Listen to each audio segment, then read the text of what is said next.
최근 한국 교회에 굉장히 큰 고민거리가 생겼습니다. 가나안 성도, 예수님을 믿지만 교회에 나가지 않는 가나안 성도들이 너무 많아진다는 겁니다. 최근 통계에 의하면 가나안 성도, 예수님을 믿는다고 하면서 교회에 안 나가는 이 성도들이 100만 명이 넘었다고 합니다. 여러분, 한국 교회 교인들 숫자를 800만으로 보는데 이렇게 안 나가 이 가나안 성도가 100만 명이 넘었다는 것은 심각한 일입니다. 그래서 이 문제에 대해서 대책을 세워야 된다고 많은 연구들이 활발하게 진행되고 있습니다. 그래서 실천신대 정재영 교수가 책을 하나 썼는데 가나안 성도들이 교회를 떠나는 3가지 유형을 분석했습니다. 첫째는 기성교회에 대한 불만을 품고 떠난 사람들입니다. 두 번째는 교회라는 틀이 싫대요. 교회라는 시스템이 싫어서 매이기 싫어 떠난 사람들입니다. 세 번째는 이사 등 환경의 변화로, 그래서 개인적인 이유 때문에 일종의 귀차니스트, 그래서 교회를 나오지 않는 사람들입니다. 여러분 주변에 이 안 나가 이 가나안 성도들 중에 어떤 부류들이 많이 있습니까? 그래서 이들이 이렇게 교회를 떠난 이유들에 대해서 조사를 해봤는데 교회가 귀담아 들어야 하는 것이죠. 가장 많은 이유가 강요받는 신앙, 또 신앙의 핵이라 일방적인 선포, 이중적인 신앙, 자기한테 맞추라고 하는 자기 중심적인 신앙, 그리고 꼭 빠질 수 없는 약방의 감초, 헌금의 강요. 그래서 저는 이 글을 읽었고 또한 이런 고민들이 있어서 성도들에게 강요하지 않아야지. 그래서 좀 이렇게 헌신 서약서라든지 좀 이렇게 강요하지 않고 자원하는 심령으로 하도록 많은 유도를 하고 있습니다. 또한 이 신앙의 핵이라 꼭 기도도 부르짖는 기도만 있는 것이 아니라 뭐 조용히 기도할 수도 있고, 그래서 우리가 금요 기도에도 뭐 여러 가지 방법으로 기도도 드리기도 합니다. 그리고 좀 일방적인 선포가 되지 않기 위해서 이렇게 여러분들 얼굴도 보면서 또 여러분들한테 묻기도 하면서 나름대로는 주고받는 설교를 하고 싶어 합니다. 그리고 제 자신도 이중적인 신앙을 싫어하고, 또한 우리들이 어떻게 신앙을 자기 중심, 좀 나한테 맞춰라, 성도님들 좀 이렇게 저 목사한테 맞춰서 신앙생활 하십시오. 또 우리 성도님들이 리더나 또 뭐 이렇게 선교회장 되면 좀 나한테 맞춰 라는 식의 어떤 자기 중심적인 신앙을 탈피해야 되지 않습니까? 그리고 또 우리 한신교회가 헌금에 부담을 느끼지 않고 하나님을 사랑해서 기쁘게 헌금할 수 있는 그런 교회들이 되어서, 성도들이 되어서 한신교회가 부디 가나안 성도를 만들지 않기를 간절히 소망합니다. 그래서 우리 교회도 끊임없이 이런 모습은 없는지 목회하면서 진단하고 나름대로 좀 이렇게 새롭게 바꿔가고자 하는 마음들이 굉장히 많습니다. 그래서 저는 오늘 가나안 성도를 만드는 이 실족의 문제, 그리고 용서하지 못하는 문제, 오늘 본문을 통해서 다뤄보고자 합니다. 예수님께서 제자들에게 이 누가복음 17장 1절에서 10절까지 4가지 주제를 말하고 있어요. 제일 처음 실족, 두 번째는 용서, 세 번째는 산을 옮긴다는 그 믿음의 문제, 마지막에 가서는 종의 의무, 1절부터 10절까지 4가지 주제를 다루고 있어요. 그래서 마음은 이 4가지 주제를 함께 다뤄야 됩니다. 그런데 분량이 너무 많아요. 그래서 종의 의무를 빼고 이렇게 실족, 용서, 믿음, 이 3가지를 연결해서 다루고 싶었어요. 그런데 이것도 양이 너무 많아요. 그래서 이 믿음과 종의 의무는 다음 기회에 다뤄보고, 오늘은 이 실족과 용서에 대한 우리가 관계를 찾아보면서 우리들이 가나안 성도가 되지 않도록 우리들의 삶에 적용할 수 있는 소중한 시간이 될 수 있기를 간절히 소망합니다. 오늘 우리가 1절과 2절에 보면 예수님은 제자들에게 실족하는 일이 생기지 않도록 권면하고 있습니다. 여기서 실족이 뭐냐? 이 실족이라는 것은 새나 짐승들 앞에 미끼를 놔가지고 덫에 걸려 죽게 만드는 것입니다. 그런데 재밌는 것은, 흥미로운 사실은 이 실족이라는 헬라어 원어가 스캔달라예요.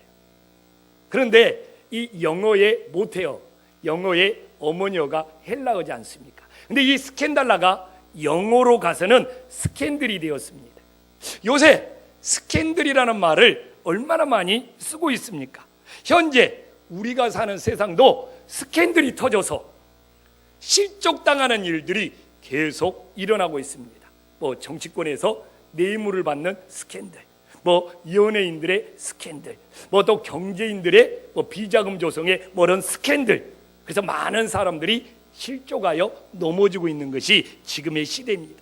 그런데 교회에서 목회자들까지, 성도들까지 이런 스캔들에 휘말려서 실족하는 이 현실이 너무 가슴 아프게 다가옵니다. 그래서 예수님도 오늘 1절에 보면, 제가 실족을 스캔들로 한번 적용해서 읽어보겠습니다. 스캔들이 없을 수는 없으나 그렇게 하는 자에게는 화가 있다고 말하고 있습니다. 그래서 예수님이 2절에 어떻게 말하고 있습니까? 오늘 말씀 안 띄워도 됩니다. 그가 이 작은 자 중 하나를 실족케 할진대 차라리 연자맷돌이 그 목에 매어 바다에 던져지는 것이 낫다고 말하고 있습니다. 근데 실제 예수님 당시 극악한 범죄, 최고의 죄악을 지으면 당나귀가 연자맷돌을 굴리는 그 맷돌을 목에 매달아 바다에 던지는 실제 형벌이 있었다고 합니다. 그래서 예수님은 굉장히 실감나게 표현하는 거예요. 이 스캔들을 일으키면 최고의 형벌인 연자맷돌을 목에 매어 바다에 던지는 것이 낫다. 굉장히 실감나게 예수님은 표현을 하고 있는 겁니다. 그러면 예수님께서 이 스캔들 문제, 지금도 그냥 여자의 스캔들, 물질의 스캔들, 이 권력의 스캔들, 이 수없이 일어나는 이 스캔들 문제를 왜 이렇게 큰 죄악으로 표현하고 있는지 우리들이 깨닫고, 우리들이 이 스캔들에 대하여 조심하면서 살아갈 수 있기를 주님의 이름으로 간절히 축원합니다. 그러면 오늘 우리가 이 하나님이 주신, 예수님이 이제 권면하는 이 스캔들 문제, 이 실족하는 문제, 여기에 담긴 예수님의 첫 번째 의도는 뭡니까? 이 작은 자를 실족하지 않도록 보호하라는 겁니다. 여기서 말하는 작은 자는 나이가 어린 것을 말하는 것이 아니라 믿음이 작은 자를 말하고 있다는 겁니다. 그래서 이 믿음이 작은 자는 스캔들이 일어나면 실족당하여 넘어지게 된다는 겁니다. 그래서 믿음이 작은 자들이, 교회가 또한 우리들의 삶 속에 스캔들이 펑 터져서 실족당하지 않도록 보호하는 것이 우리들의 기본적인 의무라는 겁니다. 그래서 이 스캔들에 믿음이 작은 자들이 넘어지지 않도록 5절에 우리에게 뭐라고 합니까? 믿음을 더해달라고 말하지 않습니까? 그래서 우리가 이 본문의 흐름에 따라 5절과 연결해서 보면, 여기서 작은 자는 믿음이 없는, 믿음이 부족한 자들이구나. 이런 자들은 스캔들이 뻥 터지면 실족당하여 넘어지기 때문에 먼저 믿는 우리들이 그들이 실족당하지 않도록 보호하는 것이 우리들의 신앙인의 덕목이라는 겁니다. 여러분, 우리들이 상대방의 믿음이 작은 자인데 그 앞에서 우리들이 교회에 대한 부정적인 이야기를 하고 우리들의 잘못된 행동을 보여주면서 믿음이 작은 자들이 실족당하도록 정말 얼마나 많은 원인 제공을 하고 살아가는지 모릅니다. 그래서 제가 늘 당부하는 것이, 목회자들끼리 나눌 수 있는 이야기도, 우리 장로님들과 나눌 수 있는 이야기도 믿음이 작은 자가 들어오면 그만하자고 합니다. 그리고 또 믿음이 어린아이처럼 작은 자 앞에서는 그런 말을 하지 말라고 굉장히 제가 주의를 많이 줍니다. 그 사람을 무시해서가 아니라 믿음이 작으면 이렇게 우리들의 말이나 우리들의 행동을 소화할 수 있는 소화력이 약해요. 그래서 우리가 상대방의 믿음을 보면서, 그분이 믿음이 작아서 믿음이 자라날 수 있도록 보호해줘야 되는 신앙이라면 우리들의 말과 우리들의 행동을 정말 조심해서 그 믿음이 작은 자가 실족하지 않고 정말 보호받을 수 있도록, 그리고 그 보호 속에 언젠가는 이 담대하고 강한 믿음으로 성장할 수 있도록 배려해 줄 수 있는 주님의 깊은 사랑이 흐를 수 있기를 간절히 소망합니다. 그런데 우리가 이제 기본적인 말씀의 의도를 살펴봤잖아요. 근데 여기에 원래 숨겨진 의도는 뭔지 압니까? 중요한 것은 스캔들이 일어나서 본인이 실족 당하지 않는 것이 더 중요하다는 거예요. 1절에 실족을 시킨 사람 화가 있다고 말했잖아요.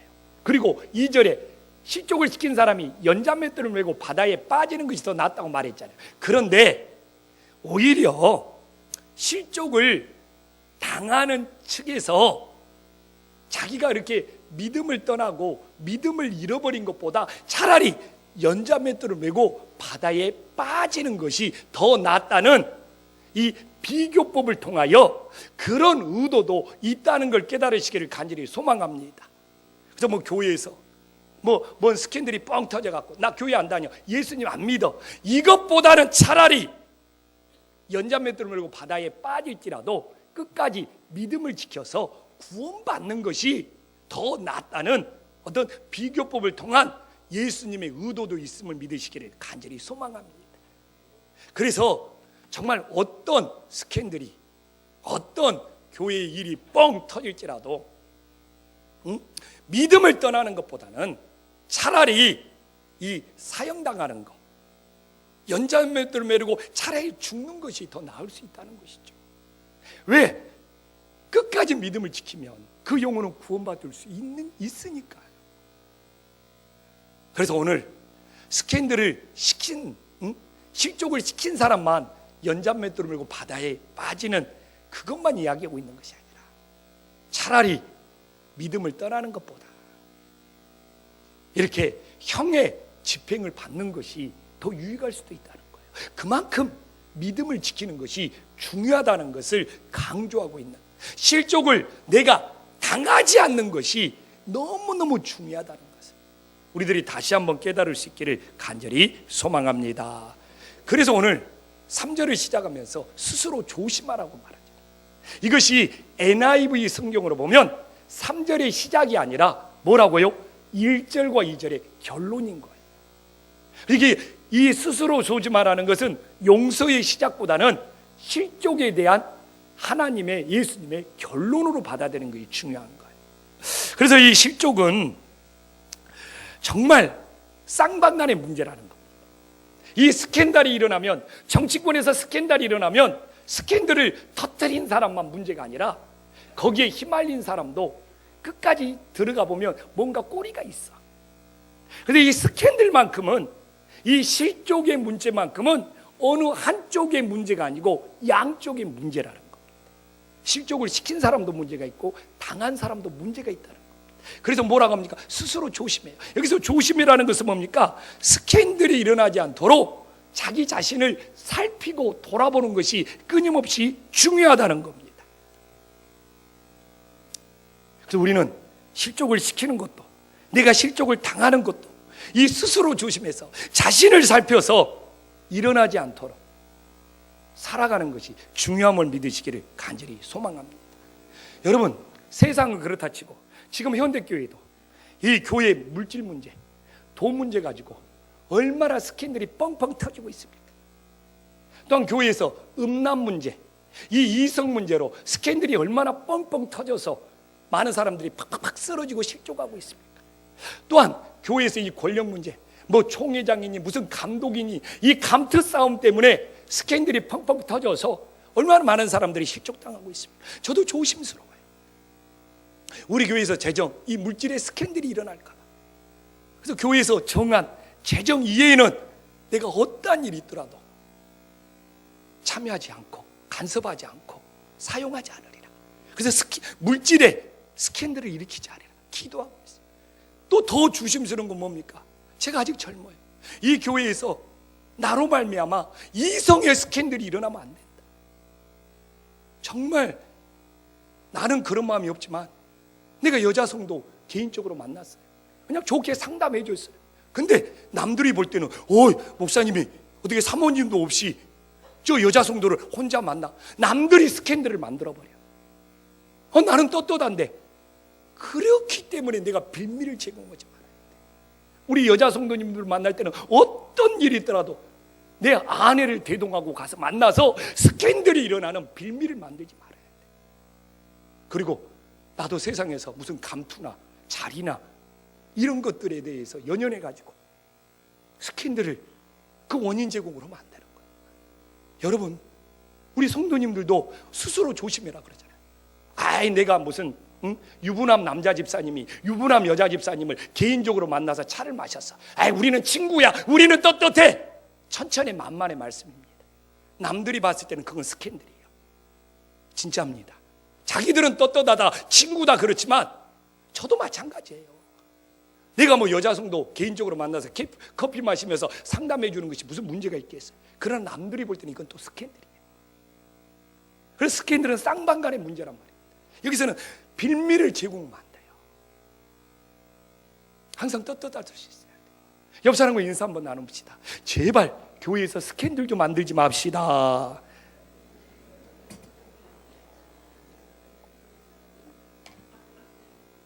여러분, 지금의 시대가 어떤 시대입니까? 마귀가 우누사자처럼 삼키려고 하는 시대예요. 그래서 스스로 조심해라 그러잖아요. 스스로 조심해라. 쌍방간에 스스로 조심해서 그런 스캔들에 빌미가 생기지 않도록 자기 자신을 살펴가면서 믿음을 지켜가야 된다. 정말 얼마나 교회에서 이 스캔들, 물질의 스캔들, 이성의 스캔들, 이 자리 다툼하는 권력의 스캔들 때문에 얼마나 많은 사람들을 실족시키고 있고 실족당하고 있습니까? 오늘 예수님의 말씀처럼 서로가 스스로 조심해서 우리 김포한신교회는 스캔들이 일어나지 않는 은혜로운 교회가 될 수 있기를 주님의 이름으로 간절히 소망합니다. 그런데 예수님은 이렇게 스캔들, 실족을 이야기한 다음에 용서의 문제를 다루고 있습니다. 용서의 문제를. 여러분, 실족과 용서가 잘 연결이 안 돼요. 그런데 여러분 그거 있잖아요. 강한 부정은 강한 긍정이라고. 강한 형벌은, 이 무서운 형벌은 뭡니까? 한 영혼을 실족시키지 않고자 하는 하나님의 강한 사랑이 오히려 강조되고 있는 거예요. 그래서 이걸 사랑의 강조법으로 받아들이면 한 영혼을 지키고자 하는 하나님의 사랑의 그 마음을 볼 수 있으면 우리는 자연스럽게 한 영혼을 용서하는 것과도 연결이 됨을 믿으시기를 간절히 소망합니다. 그래서 예수님이 이렇게 말씀하시는 의도를 말해야 돼요. 한 영혼을 실족하지 않도록 보호하려고 하는 하나님의 그 사랑의 마음이라면 하나님께서도 얼마든지 한 영혼을 용서하는 그것 또한 예수님의 사랑의 마음과 연결되고 일치될 수 있음을 믿으시기를 간절히 소망합니다. 그러면 오늘 예수님께서 그 이야기를 하잖아요.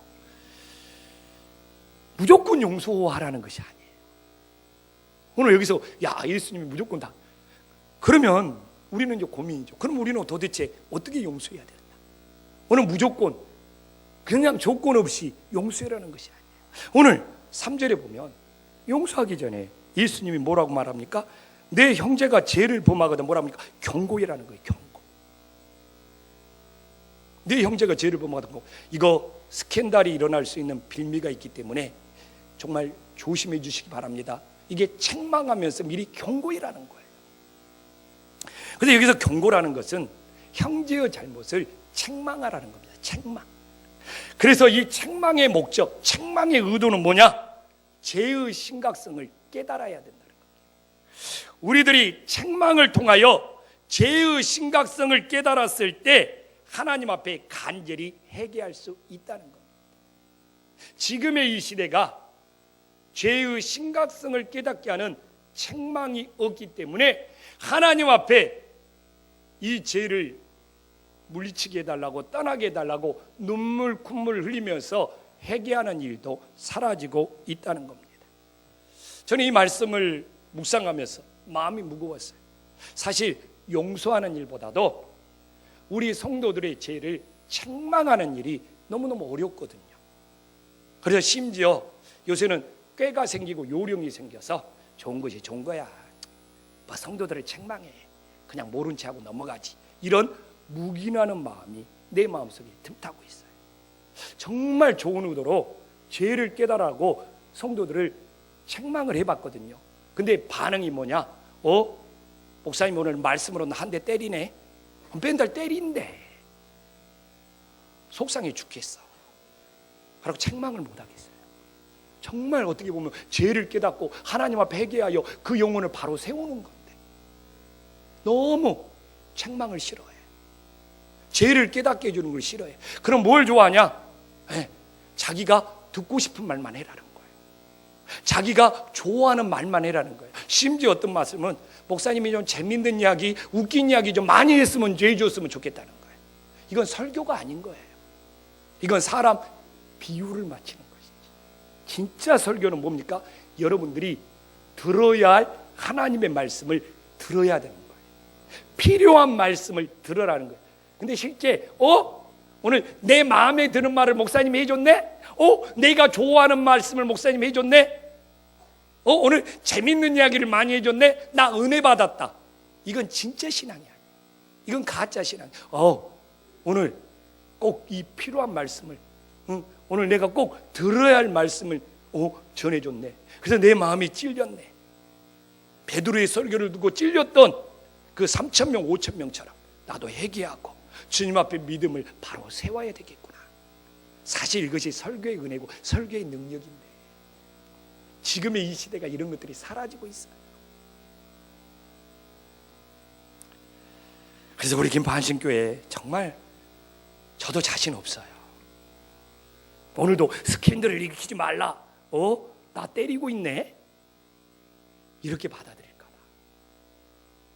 여러분, 그 후유증이 얼마나 큰데요. 우리 청년들도 내가 보니까 자들끼리 스캔들 일어났다가 교회 떠나요. 신앙도 잃어버리고 청년들도 그러는데, 청년들은 다 시집장가 안 간 청년들도 스캔들이 일어나면 교회를 떠나고 막 그 청년들이 휘청휘청 하는데 저도 경험했거든요. 근데 목사가 일어나고 장로가 일어나고 권사가 일어나고 집사가 일어나 보십시오. 그 후유증은 큰 거예요. 그래서 그 심각성을 깨달으라고 정말 사랑의 마음으로 책망하는 거예요. 그런데 오늘도 나 한 대 치고 있구나. 어디서 목사님이 저 이야기를 듣고 나를 때리고 있지, 치고 있지. 다 이런 식이에요. 안타까워요. 그래서 저도 자신이 없어져요. 하나님의 뜻은 그것이 아닌데. 그래서 나도 듣기 좋은 말, 마음에 드는 말, 재밌는 말만 할까? 이건 아니죠. 하나님은 필요한 말씀을 전해라는 것이죠. 여러분 귀를 즐겁게 해주는 것이 아니라 여러분의 마음을 해결시키라는 것이죠. 우리들이 어느 길로 가야 되는지 오늘 말씀을 통하여 다시 한번 고민할 수 있기를 간절히 소망합니다. 그래서 3절 후반부에 뭐라고 합니까? 무조건 용서가 아니에요. 회개하거든 용서해라는 거잖아요. 맞잖아요. 회개가 없는 용서, 회개가 없는 구원은 없다는 것을 다시 한번 깨달으시기를 간절히 소망합니다. 그럼 우리는 혼란스러울 수 있어요. 우리 사랑의 하나님은 조건 없는 사랑이라고 그랬는데 오늘 무슨 조건을 달고 있느냐? 그렇지 않아요. 우리 하나님이 조건 없이 용서하고 사랑하는 거 진리입니다. 진리. 맞는 이야기예요. 그러나 진리가 내 것이 되는 것, 진리가 내 안에 임하는 것을 레마라고 합니다. 로고스, 진리를 로고스라고 그래요. 로고스 된 진리가 나에게 임하고 나를 깨닫게 하고 나를 변화시켰을 때 그 진리의 말씀이 뭐라고 합니까? 나에게 레마의 말씀이 됐다고 합니다. 그래서 성경에 아무리 많은 진리의 말씀이 있을지라도 나에게 레마가 되지 않으면 상관이 없어. 그래서 오늘도 하나님의 진리의 말씀이 여러분 가슴속에 스며드는 레마의 말씀이 되기를 간절히 축원합니다. 근데 여기서 십자가의 용서가, 예수님의 용서가 내 자신의 것이 되는 내마가 되기 위해서는 뭐가 필요하다고요? 회개의 파이프가 필요해. 회개의 통로가 필요해. 회개의 연결고리가 필요한 거예요. 근데 구원의 문제도 똑같습니다. 여러분, 무조건 구원받는 것이 아니에요. 우리들이 진짜 하나님 앞에 나의 모든 죄를 회개하고 그걸 받아들였을 때 십자가의 구원이 나의 것이 되는 내마의 역사가 일어남을 믿으시기를 간절히 소망합니다. 그래서 오늘 우리들이 그냥 용서받고 돌아가고 그냥 구원받는 것이 아니라 정말 나의 죄를 책망받고 나의 죄를 회개하여 십자가의 용서가, 십자가의 구원이 나의 것이 되는 내마의 역사가 일어나기를 간절히 소망합니다. 근데 4절이 문제예요. 아니, 하루에 7번이라도 죄를 지면 그리고 와서 용서를 구하면, 회개하면 용서해라고 그러는 거예요. 그래서 혹자들은 그런 이야기를 합니다. 에이, 또 죄 짓지. 왜? 죄 짓고 나서 또 회개하면 되지. 또 죄 짓고 또 회개하면 되지. 성경에도 그런 이야기 있잖아 하면서 죄를 습관적으로 범하는 일에 악용을 요구합니다. 그러나 이렇게 말씀하시는 예수님의 의도가 뭘까? 이걸 묵상해야 돼. 저도 정말 금주에는 이렇게 말씀하신 예수님의 의도가 뭘까를 정말 장시간 묵상하고 장시간 기도했습니다. 여러분들은 몇 분 동안 듣지만, 몇 분 만에 이야기를 듣지만, 저는 예수님의 이 의도가 정말 무엇인지를 알기 위해서 정말 많은 시간들을 묵상했습니다. 그래서 제가 너무 큰 은혜를 받았어요. 하나는 뭐냐? 인간이 한 번의 회개로 완벽할 수 있는 사람은 아무도 없다는 거예요. 여러분, 한 번 회개해가지고 완벽해지는 사람이 누가 있냐 이거예요. 예수님은 그 이야기예요. 한 번의 회개로 완벽해지지 못하는 우리 인간의 연약함을 받아들이고 용서해라는 거예요. 아멘. 여러분, 왜 너는 자꾸 죄 짓고 또 회개하냐? 근데 사실 누가 회개 한번 딱 했다고 완전히 바뀌는 사람이 누가 있습니까? 없어요. 누구도 없어요. 그렇기 때문에 우리가 연약하여, 우리가 부족하여 회개를 반복할 수밖에 없는 그 우리 인간의 모습에 대해서 받아들여려고 하는 그 주님의 마음을 헤아릴 수 있기를 간절히 소망합니다. 또 하나는 뭡니까? 우리 경험하잖아요. 자꾸 죄를 반복하면서 회개해. 그러다 보면 서너 번 지나면 에이, 나 그만하자. 자포자기 해버려요. 진짜입니다. 나 그만둘래. 나 그만 회개할래. 왜? 아이, 나는 왜 이렇게 죄 짓고 또 회개하고 왜 이렇게 자꾸 반복하고. 저도 그런 느낌을 가질 때가 많아요. 그런데 예수님은 그것이 아니에요. 그렇게 죄 짓지만 끝까지 회개하면서 이 주님을 붙잡는 것을 포기하지 않는 그 중심을 보고 용서하라는 그 예수님의 마음을 헤아릴 수 있기를 간절히 소감합니다. 죄를 자꾸 지으면서 회개가 자꾸 많아지니까 이제 그만둘래, 포기할래, 그냥 나 말어, 이런 것보다 그래도 또 주님 붙잡고 또 주님 붙잡고 끝까지 매달리는 오히려 그 회개가 더 낫다는 우리 예수님의 마음을 잘 깨달을 수 있기를 간절히 소망합니다. 또 마지막은 뭡니까? 회개를 반복하면서 죄의 강도가 서서히 약해지고 변화가 일어나고 있다는 겁니다. 회개 한 번 했다고 완전히 달라지는 건 아니지만 자꾸 회개를 하다 보면 옛날에 굉장히 세게 소리쳤던 것이 점점점 그 소리가 약해지고 있고, 예전에는 남편하고 한 번 삐지면 한 달 말 안 했던 사람이 회개하면서 한 주로 줄어들고 회개하면서 하루로 줄어들고, 우리 부부는 30분만 지나면 다 잊어버려요. 뭔 이야기입니까? 회개하면서 그래도 회개가 반복되고 있지만 죄가 서서히 줄어들고 있고 죄의 세기가 조금씩 약해지다 보면은 그래도 그 안에서 서서히 변화가 일어나고 있는, 그걸 우리들이 바라보면서 용서해 줄 수 있는 주님의 은혜가 임하기를 간절히 소망합니다. 그러면 이제 우리가 어떻게 해야 내가 당신을 용서했다고 말할 수 있습니까? 이거 참 중요한 문제잖아요. 예수님은 그렇게 이야기해요. 조형식의 죄를 용서하고 그 죄를 다 잊어버린다는 겁니다. 이처럼 예수님처럼 용서했다면 그 문제를 다시 들추지 않는 것이 용서가 이루어진 겁니다. 어떤 사람은 심지어 나한테까지 찾아와서 그래요. 목사님, 이제 제가 다 용서했으니까 말하는데요 하면서 계속 거듭거듭 그 문제를 들추어내고 있어요. 이건 용서의 용서가 아니에요. 용서가 아니고 염장 지르는 거예요. 잠언에서도 이야기하잖아요. 거듭 말하지 말라고. 그건 그 사람의 마음을 충동지르는 거라. 그래서 부부 사이에도 모든 관계 속에서도 용서했다면 다시 그 문제를 들추지 않는 거예요. 그리고 알면서도 잊어주는 거예요. 그러나 또 이야기하면서 용서했다고 말하는 것은 오히려 그 사람을 더 상처를 입히고 있다는 것을 우리들이 다시 한번 깨닫고, 우리들이 예수님을 본받아 정말 용서했다면 거듭거듭 말하는 것이 아니라 다시 들춰주지 않고 잊어줄 수 있는 그 예수님의 용서를 이루어 가시기를 간절히 소망합니다. 저는 최근에 우리 아내와 함께 영하 히말라야를 감동적으로 봤습니다. 특별히 목회하는 저에게 다가왔던 부분이 산악인 박무택 씨가 정상을 오르다가 고구를 잃어버리는 바람에 설맹 이 눈 속에서 눈의 시력을 잃어버리고 조난을 당했습니다. 그 친구 박정복 씨가 친구가 조난당했다는 이야기를 듣고 거기에 있는 많은 다른 산악팀들에게 막 구조 요청을 했습니다. 그러나 다른 산악팀들이 다 거절해요.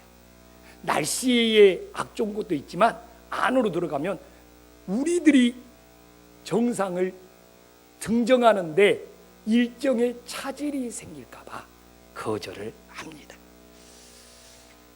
그렇게 구조 요청을 하다가 한밤중이 되었는데 친구 박정복은 본인이 지금 구조를 떠나면 죽을 줄 알아요.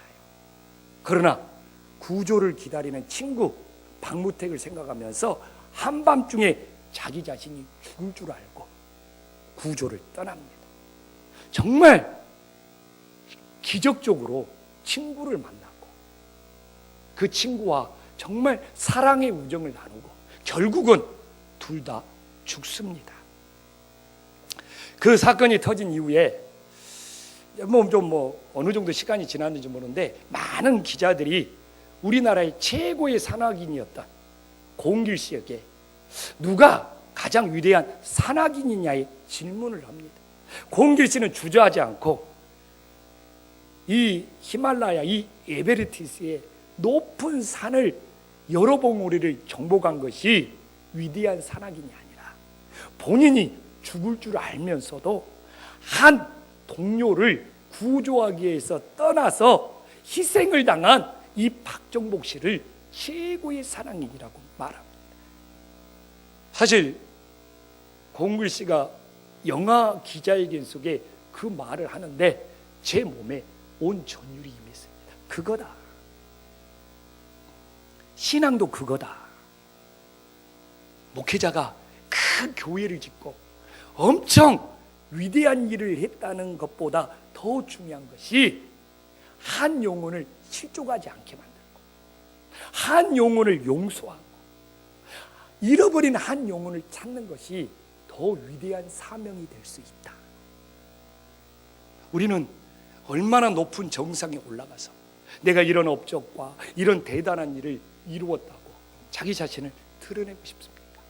그러나 고은길 씨가 말한 것처럼 에베레스트에 아무리 많은 정상의 봉우리를 등정했을지라도 그 박정복 씨가 죽을 줄 알면서도 자기 동료를 구조하기 떠난 그 희생이 가장 위대한 산악인이라는 것처럼 신앙도 이와 다를 바가 없습니다. 지금 이 마지막 시대는 그래요. 뭐합니까? 수원에서도 우리나라 가장 유명한 부흥강사가 엄청 큰 교회를 지었습니다. 그러나 그 부채를 감당하지 못하고 하나님의 교회, 이단교회에게 그 교회를 팔아가지고 심각한 문제가 지금 발생하고 있습니다. 교단이 쪼개질 정도예요. 총회장 하던 분이 엄청 교회를 크게 지었다고 막 매스컴 타고 막 TV에 나오고 막 신문에 광고하고 국민일보에도 이런 교회 광고해놓고 결국 몇 년 지나지 않아서 이단 하나님의 교회에게 팔았어요. 그때 그렇게 위대한 일이라고 그 사람을 입이 마르게 칭찬했는데 지금 얼마나 많은 영혼들을 실족시키고 있겠습니까? 저도 깨닫습니다. 목회자로서 대단한 일, 위대한 일이 뭐냐? 교회를 키우고 뭐 위대한 총회장이 되고 감독이 되고 또 엄청난 업적을 이뤘다는 것이 아니라 정말 오늘 말씀처럼 또 히말라야처럼 정말 한 영혼을 실족시키지 않으려고 하는 마음, 진심으로 한 영혼을 용서하는 마음, 정말 한 영혼, 잃어버린 영혼을 찾고자 하는 마음이 어떤 위대한 업적보다 더 예수님이 원하는 위대한 사명이 될 수 있음을 믿으시기를 간절히 소망합니다. 그래서 새해에 우리 김포 안식교회는 엄청나게 큰 일을 오자, 엄청나게 위대한 일을 오자, 엄청난 프로젝트를 한번 해보자가 아니라 우리 모두 서로를 실족시키지 않고 서로를 용서하며 우리 모두 합심하여 잃어버린 한 영혼이라도 찾는 일에 온 교회가 합심하여 나아갈 수 있기를 간절히 소망합니다. 기도하겠습니다.